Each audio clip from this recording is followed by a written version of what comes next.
नमस्कार, झारखंड समाचार में आप सबों का स्वागत है। आइए जानते हैं झारखंड की छोटी बड़ी मुख्य खबरों को। जारी हुए झारखंड सिविल सेवा परीक्षा मार्क्स। झारखंड लोक सेवा आयोग ने संयुक्त सिविल सेवा परीक्षा 2023 के उम्मीदवारों की मार्क्स जारी किए। उम्मीदवार जो इस परीक्षा में उपस्थित हुए थे वे आधिकारिक वेबसाइट jpsc.gov.in से अपने मार्क्स चेक और डाउनलोड कर सकते हैं। इस भर्ती अभियान के तहत विभिन्न पदों के लिए कुल 252 रिक्तियां भरी जाएगी, जिनमें डिप्टी कलेक्टर, सहायक नगर आयुक्त, जिला समन्वयक, जेल अधीक्षक और अन्य पद भी शामिल हैं। होली में जाम छलका रहे पुलिसकर्मियों का वीडियो हुआ वायरल। गोड्डा एसपी ने 5 को किया है सस्पेंड। होली में जाम छलका रहे महागामा थाना में प्रतिनियुक्त पुलिसकर्मियों का वीडियो गुरुवार को यानी कि 9 मार्च 2023 को वायरल होने के बाद पुलिसकर्मियों पर गाज गिरी। गोड्डा एसपी नाथू सिंह मिन्ना द्वारा महागामा थाना में प्रतिनियुक्त 2 जमादार सहित 3 आरक्षी यानी कि कुल 5 पुलिसकर्मियों को सस्पेंड किया गया। साथ ही सभी को लाइन हाजिर कर दिया गया है। निलंबित होने वाले पुलिसकर्मियों में एएसआई विपिन बिहारी राय, एएसआई राधा कृष्ण सिंह, आरक्षी सत्येंद्र नारायण सिंह, आरक्षी कृष्ण कुमार सिंह और आरक्षी प्यारे मोहन सिंह को निलंबित किया गया है। सभी निलंबित 5 पुलिसकर्मियों द्वारा होली के दिन महागामा थाना परिसर में शराब के नशे में धुत होकर सिर पर शराब का ग्लास रखते हुए नशे में झूम रहे थे। इसको लेकर एसपी श्री मीना द्वारा सभी 5 पुलिसकर्मियों को अनुशासनहीनता के आरोप में निलंबित करते हुए लाइन हाजिर कर दिया गया। साथ ही सभी आरोपी पुलिसकर्मियों के खिलाफ विभागीय कार्रवाई शुरू करने का भी निर्देश दिया गया है। इस पर सूबे के पूर्व मुख्यमंत्री बाबूलाल मरांडी सह भाजपा नेता द्वारा अपने ट्विटर हैंडल में महागामा थाना में वायरल वीडियो को ट्वीट किया था। साथ ही ट्विटर पर लिखा कि महागामा में रक्षक का यह भक्षक चेहरा है, ऐसे तत्वों से आदिवासी समाज को जगाने का आह्वान किया। साथ ही उन्होंने लिखा कि राज्य की हेमंत सरकार ने राज्य को बारूद के ढेर पर बिठा दिया है। झारखंड में खोदे जाएंगे 1 लाख कुएं, पंचायतों में लगेगी 60 इंच की एलईडी टीवी। ग्रामीण विकास विभाग मंत्री आलमगीर आलम ने कहा है कि गर्मी से निपटने के लिए राज्य सरकार ने झारखंड के विभिन्न जिलों में 1 लाख कुएं खुदवाने का निर्णय लिया है। इसके लिए प्रति कुआं 50,000 रुपए ग्रामीण विकास विभाग से उपलब्ध कराए जाएंगे। मजदूरी मद की राशि का भुगतान भी मनरेगा से होगा। गुरुवार को यहाँ परिसदन में पत्रकारों से बातचीत में कहा है कि प्रत्येक पंचायत में प्रज्ञा केंद्र खोलने का निर्णय राज्य सरकार ने लिया है। प्रत्येक पंचायत में 60 इंच का एलईडी टीवी लगेगा। टीवी के माध्यम से ग्रामीणों को विकास और कल्याणकारी योजनाओं की जानकारी दी जाएगी। उन्होंने कहा कि राज्य सरकार ने अब पंचायत स्तर पर जमीन म्यूटेशन को मंजूरी दी है। इस काम के लिए सप्ताह में कम से कम 1 दिन राजस्व कर्मचारी पंचायत भवन बैठेंगे। ग्रामीण विकास मंत्री आलमगीर आलम ने कहा कि सरकार का प्रयास है कि किसी भी पंचायत से 30 से 35 मिनट के भीतर वहां के ग्रामीण ब्लॉक मुख्यालय पहुंच सकेंगे। झारखंड में पोस्ट मैट्रिक छात्रवृत्ति के लिए ऑनलाइन आवेदन शुरू। झारखंड में पोस्ट मैट्रिक छात्रवृत्ति के लिए आज से यानी कि शुक्रवार से ऑनलाइन आवेदन लिए जा रहे हैं। शैक्षणिक संस्थानों द्वारा ई कल्याण पोर्टल पर भी पंजीकरण करा लिया गया है। शैक्षणिक सत्र 2022-23 के लिए छात्र छात्रा ऑनलाइन आवेदन कर सकेंगे। छात्र छात्रा 17 मार्च तक आवेदन दे सकेंगे। शैक्षणिक संस्थानों के द्वारा इस आवेदन को 18 मार्च तक सत्यापित भी किया जाएगा। प्री मैट्रिक और पोस्ट मैट्रिक छात्रवृत्ति की राशि में 2014 के बाद बढ़ोतरी भी की गई है। प्री मैट्रिक और पोस्ट मैट्रिक छात्रवृत्ति में अनुसूचित जनजाति, अनुसूचित जाति व पिछड़ा वर्ग के लिए एक समान राशि भुगतान की जाएगी। वहीं प्री मैट्रिक में वर्गवार 1500 से 4500 रुपए दिए जाएंगे। इससे लगभग 30 लाख छात्र छात्रा लाभान्वित होंगे। झारखंड में सरकारी स्कूलों के बच्चों को इसी माह मिलेगी छात्रवृत्ति, तैयारी पूरी।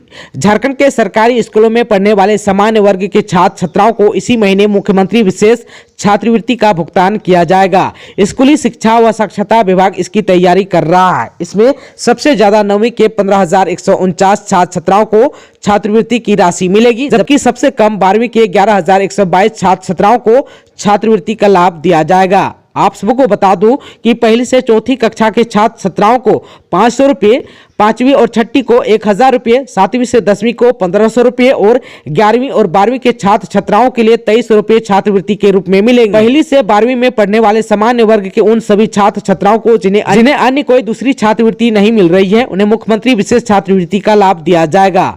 आप सबको बता दूं कि आज यानी कि शुक्रवार तक चयनित सभी छात्र छात्राओं के नाम अपलोड किए जाने हैं और इसके बाद उन्हें डीबीटी के माध्यम से सीधे बैंक खाते में राशि दे दी जाएगी। शराब व्यापार से हटाई गई छत्तीसगढ़ की कंपनी, नीति की भी होगी समीक्षा। प्लेसमेंट एजेंसी पर लगाया फाइन।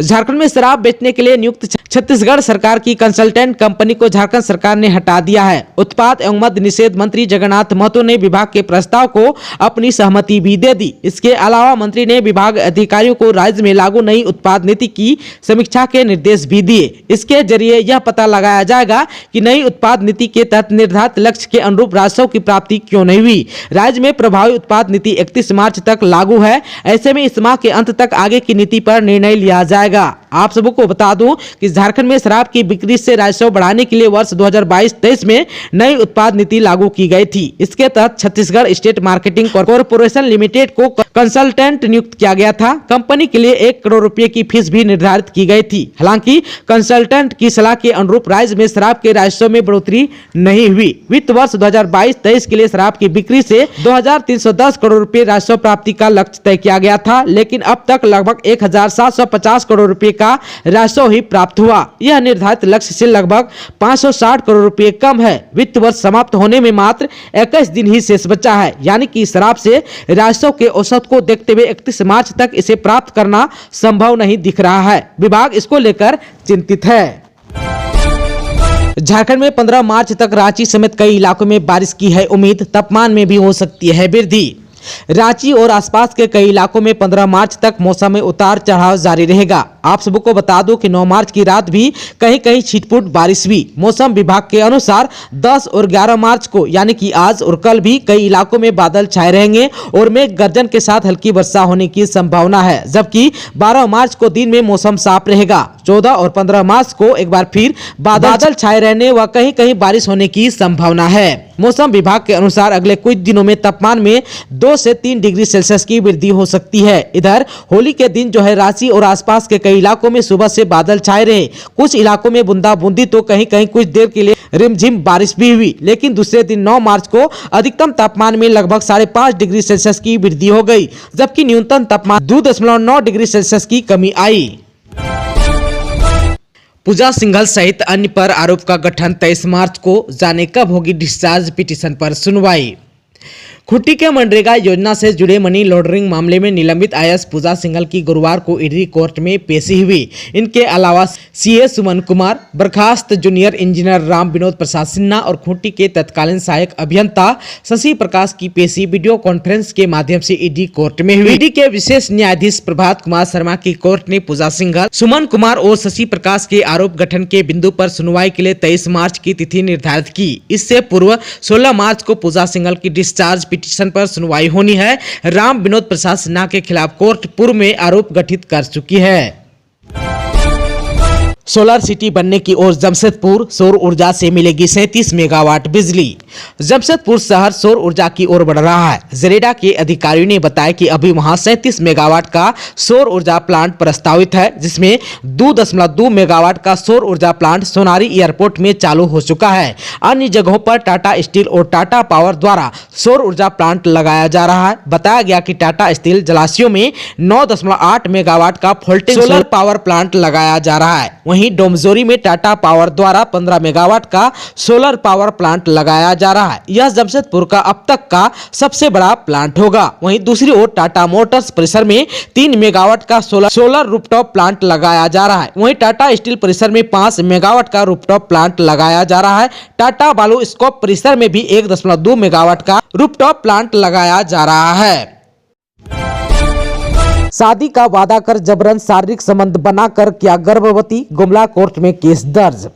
गुमला की एक युवती ने जिला कोर्ट में लोहरदगा जिला के सिन्हा कुंदगड़ी निवासी दानियल उरांव के विरुद्ध शादी का वादा कर जबरन शारीरिक संबंध और गर्भवती बनाने के आरोप में परिवाद दायर की है। दर्ज परिवाद में कहा है कि आरोपी दानियल पीड़िता का दूर का रिश्तेदार है, जो कभी कभी पीड़िता के घर आता जाता रहता था और फोन में बात भी करता था। 2 दिसंबर 2022 को दानियल सुबह पीड़िता को फोन कर बताया कि उसका भाई सीआरपीएफ में है, वह आज छुट्टी में घर आ रहा है, हम दोनों की शादी की बात फाइनल करेंगे। यह कहकर पीड़िता को अपने घर आने को कहने लगा। जब युवती उसके घर नहीं गई तो दानियल उसके घर उसे लेने के लिए आ गया। जहां युवती आने के लिए भी तैयार नहीं हुई तो उसे बहला फुसला कर अपने घर ले गया। रात में अपने कमरे में उसे बुलाने लगा, जिस पर युवती कमरे में नहीं जा रही थी। इस दौरान दानियल की दोनों बहनों ने उस युवती को अपने भाई दानियल के कमरे में भेज दी, जिसके बाद दानियल युवती के साथ उसके इच्छा के विरुद्ध संबंध बनाया, जिसके अगले सुबह दानियल का भाई ने उसके साथ अपने भाई दानियल की शादी कराने का बात कही। इस प्रकार दानियल 2 फरवरी से लेकर 5 फरवरी 2022 तक लगातार शारीरिक संबंध बनाता रहा। 6 फरवरी को युवती को वापस उसके घर भेज दिया। इसके बाद से दानियल उसे फोन करना बंद कर दिया। युवती जब दानियल के घर जाती तो उसे मारपीट कर भगा देता। इसके उपरांत पीड़िता जब महिला थाना गई तो दानियल वहां ट्रेनिंग का कागज बनवा लिया। ट्रेनिंग समाप्त होने के बाद शादी का वादा किया। पीड़िता से समझौता कागज में हस्ताक्षर भी कराया गया। इधर जनवरी 2023 में जब पीड़िता ने अपनी जांच करवाई तो उसे पता चला कि वह गर्भवती है। इसके बाद वह कई बार दानियल से संपर्क करने का प्रयास किया, परंतु दानियल के परिजन उसे गाली गलौज कर भगा दिए। इसके बाद से कोई कार्रवाई नहीं होने पर पीड़िता ने एसपी के यहाँ ज्ञापन सौंपा, जिसके बाद भी कोई कार्रवाई नहीं होने पर उसने कोर्ट की शरण ली है। साहिबगंज के बरहरवा में शुरू होगा बिजली सब स्टेशन। झारखंड के मंत्री ने कहा है कि अप्रैल में बरहरवा प्रखंड में निर्माणाधीन बिजली सब स्टेशन चालू हो जाएगा। इसके लिए युद्ध स्तर पर काम चल रहा है। इस सब स्टेशन का काम पूरा हो जाने से बरहरवा के ग्रामीण इलाकों को और बेहतर बिजली मिल सकेगी। बैठक में उपस्थित विद्युत बोर्ड के अभियंताओं ने भरोसा दिया है, अप्रैल के अंतिम सप्ताह में सब स्टेशन का काम पूरा हो जाएगा। दोस्तों, अभी तक आपने चैनल को सब्सक्राइब नहीं किया है तो प्लीज चैनल को सब्सक्राइब कर बेल आइकन को प्रेस कर दीजिएगा, ताकि खबरों का अपडेट आपको मिलता रहेगा। इसके साथ ही आज के खबरों में बस इतना ही। हमें दीजिए इजाजत। नमस्कार।